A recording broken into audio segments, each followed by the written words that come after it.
Assalamualaikum warahmatullahi wabarakatuh. Perkenalkan, nama saya Kinatal Fadila dengan NIM 2421074 dari Prodi Riau. Di sini saya akan membacakan dan menjelaskan tentang perkara-perkara yang diharamkan terkait dalam kitab Safinatun Najah. Bismillahirrahmanirrahim. Wa yahrumu lan haram fil haidi kelawan sebab haid asyaratu asya'a apa 10 pira-pira suci wassolatu rupane sholat watawafu lan tawaf wamasul muhsafi lan denek mushaf walhamluhu lan nggawa mushaf walubesu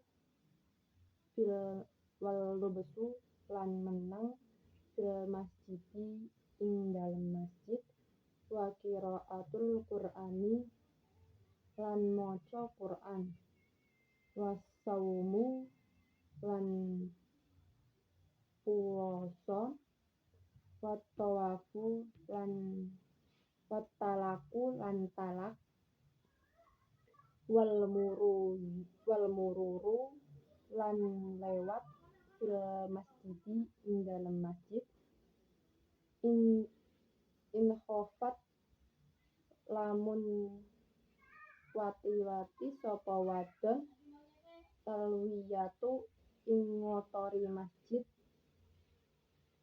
wal istita'u lan ngalap seneng baina surati kelawan anggota surati kang ing dalem antarane wudel warukbati lan dengkul. Pasal ini menjelaskan tentang perkara-perkara yang diharamkan sebab haid atau nifas. Ini ada 10 perkara. Yang pertama, sholat. Sholat diharamkan bagi orang-orang yang haid dan nifas ketika orang tersebut masih tetap melaksanakan sholat, baik keadaan tidak tahu atau dalam keadaan lupa. Ini sholatnya tidak sah. Kalau dengan sengaja, hukumnya haram. Dan bagi orang tersebut tidak wajib melakukan qadha daripada sholat-sholat yang ditinggalkan ketika dia haid atau nifas. Adapun jika orang tersebut mengqadha sholat yang ditinggalkan dalam keadaan haid, maka hukumnya makruh. Dan sholatnya tidak mendapatkan pahala menurut qaul yang tamat. Berbeda dengan permasalahan puasa.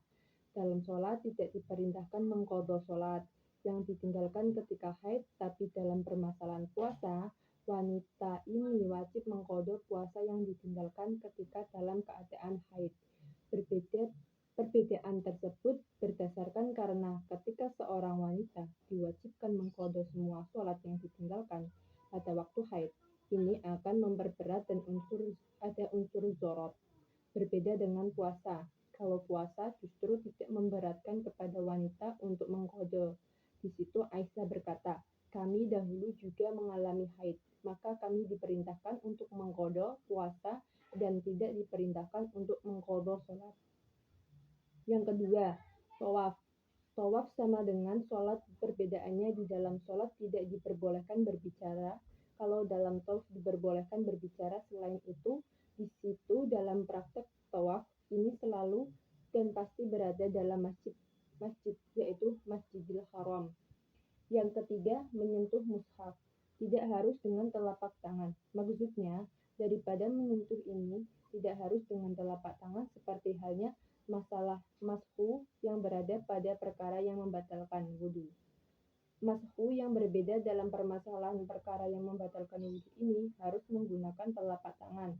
Tapi dengan permasalahan ini, mashu ini tidak hanya pada sentuhan yang menggunakan telapak tangan. Yang terpenting di situ ada sentuhan tubuh orang yang mengalami haid. dengan mushaf.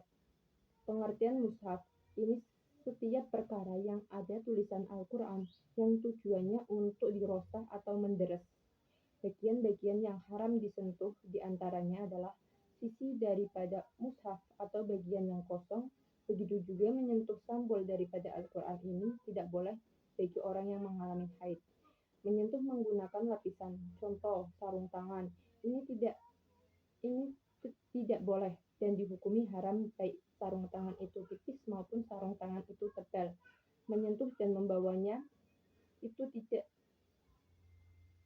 diperbolehkan bagi wanita haid. Yang keempat, membawa Al-Quran. Meskipun di bawahnya itu tidak dipegang dengan tangan, tapi dibawanya masuk ke dalam saku bajunya orang haid, ini juga tidak diperbolehkan. Jika orang yang haid menggendong orang yang membawa Al-Quran, bagaimana hukumnya? Tidak apa-apa, artinya diperbolehkan. Yang kelima, berdiam diri di masjid atau di situ bolak-balik di dalam masjid, ini tidak diperbolehkan. Termasuk daripada masjid adalah serambi masjid, bawah atap masjid, ataupun yang lainnya.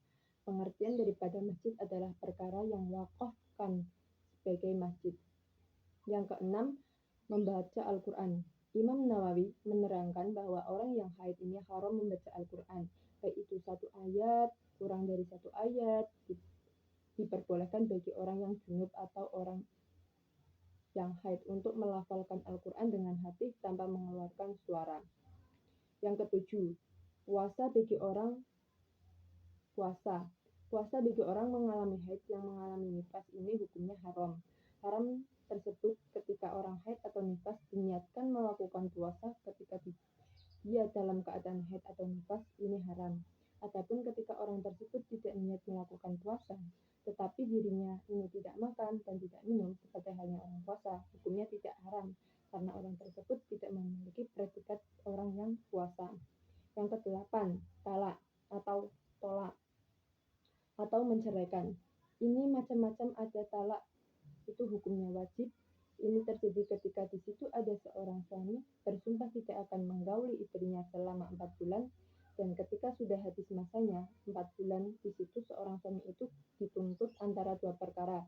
Yang pertama, diwajibkan untuk mentalak istrinya, atau yang kedua, dia menggauli istrinya dan membayar denda karena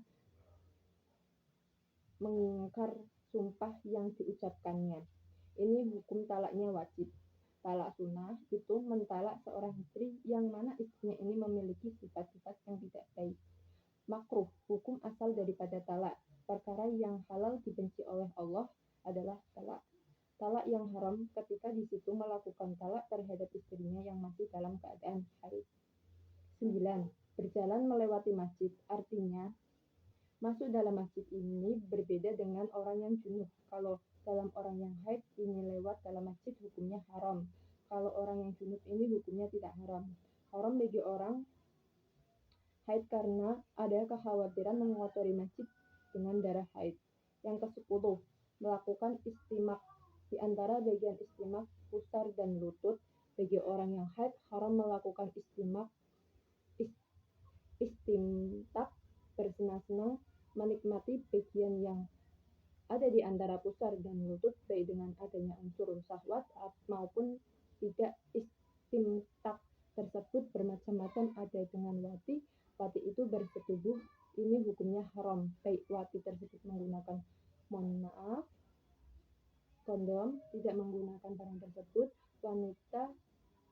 Wati bagi orang yang haid hukumnya haram. Adapun jika istimtak tersebut bukan berupa wati, ini hukumnya haram ketika tanpa ada penghalangnya. Tidak terlanjang jika ada hakil, artinya penghalang berupa kain ataupun lainnya, maka hukumnya tidak haram.